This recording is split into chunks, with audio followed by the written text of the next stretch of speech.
Okay, this is the second half of the lesson on incorporating quotations. We're going to spend most of our time talking about two different strategies for incorporating quotations. Last lesson was really about when you need to quote and alternatives to quoting and strategies within that. This one is a little bit more mechanical, but there's still some strategic elements to it. I'm going to give you two ways of thinking about quotation. One is peppering and the other is block.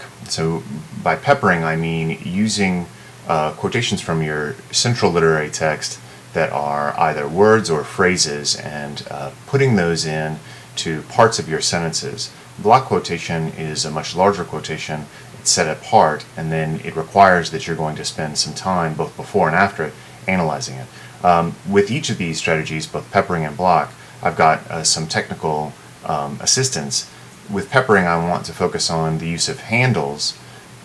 These are the words that introduce the smaller quotations. And then with block quotations, I want to talk about a quote sandwich, a quotation sandwich, and what you need to do with that.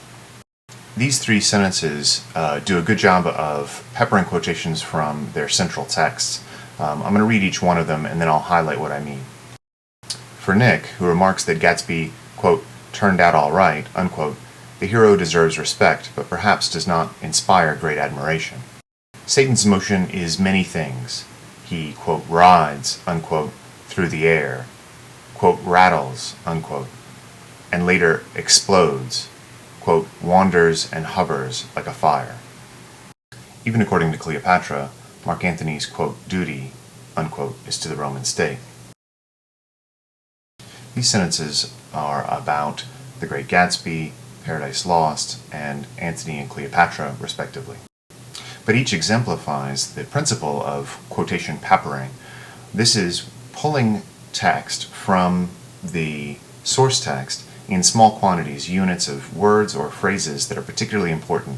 Remember that whenever you're quoting, language is crucial, otherwise you'd be paraphrasing or summarizing. So we're looking at specific uses of words by the authors for a reason. What I like about these sentences is that they use the quoted text as part of the logical grammar of their own sentences, so that we have, in the second sentence, rides, rattles, wanders, and hovers are used as the verb for the sentence that the author is writing. That's not John Milton's sentence, it's the author of this analysis's sentence.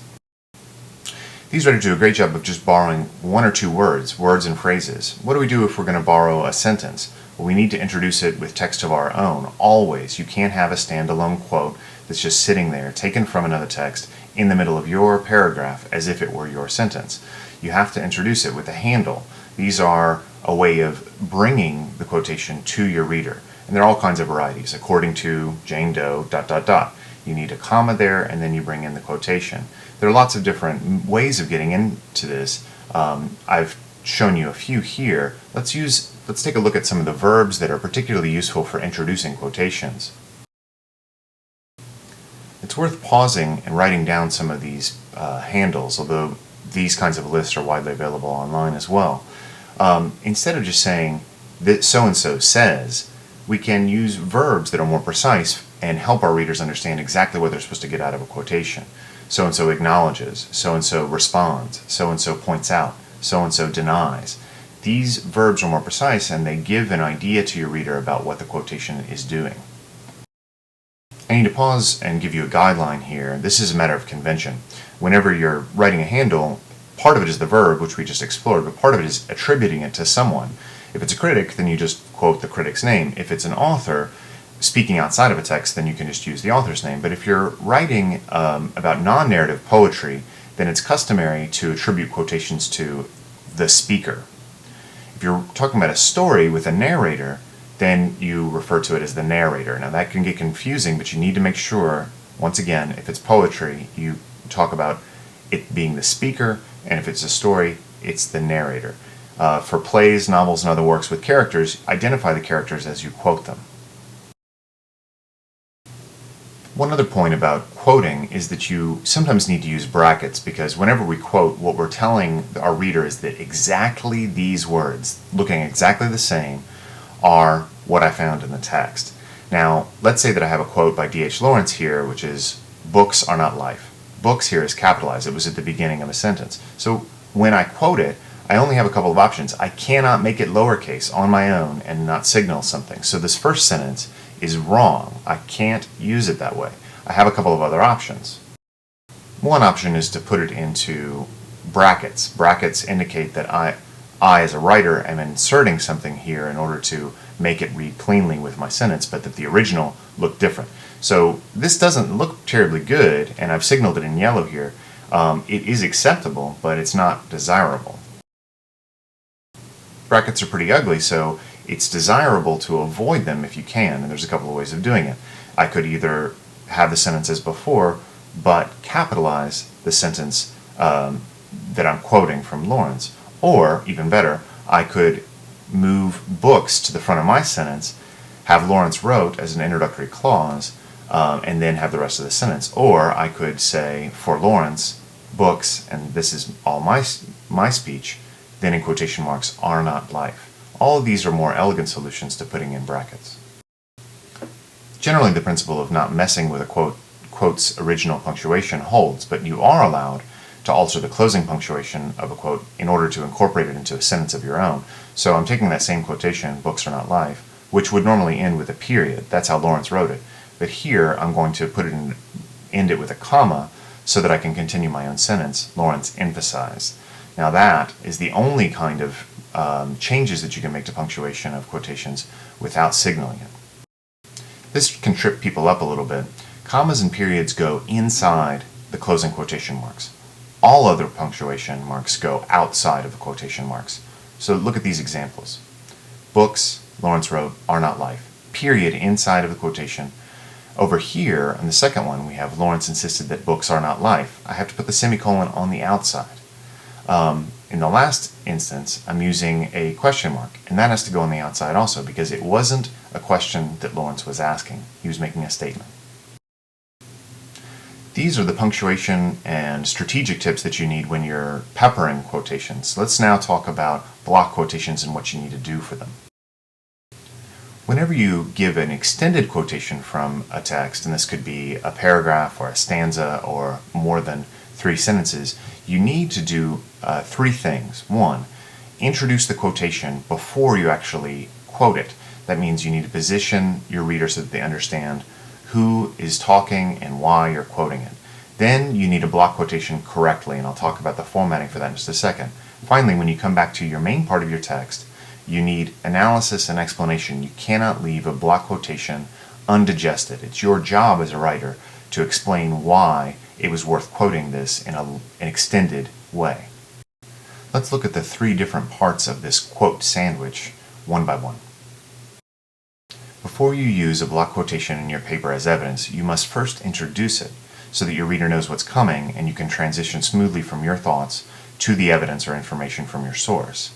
It is important to introduce your quote so that you do not confuse your reader about its relevance or appropriateness. Think about this as the first slice of the bread. You can integrate the quotation as part of a sentence or separate it from the paragraph entirely as a block quote, so long as you provide information for why you're putting it there. A block quote is a particularly long quotation. Usually it's any quote that's longer than 4 lines, single-spaced, and it's indented twice from the margin. After you incorporate the quotation into your paper, you will want to provide your reader not only with an analysis of the quotation, but also with an explanation for why it is important.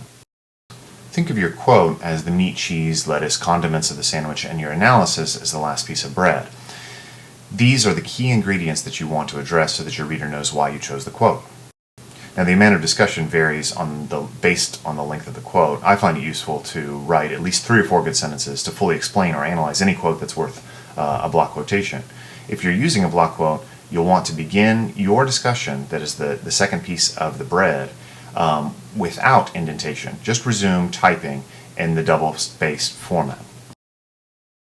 Now, this quotation isn't double-spaced, but you get the idea.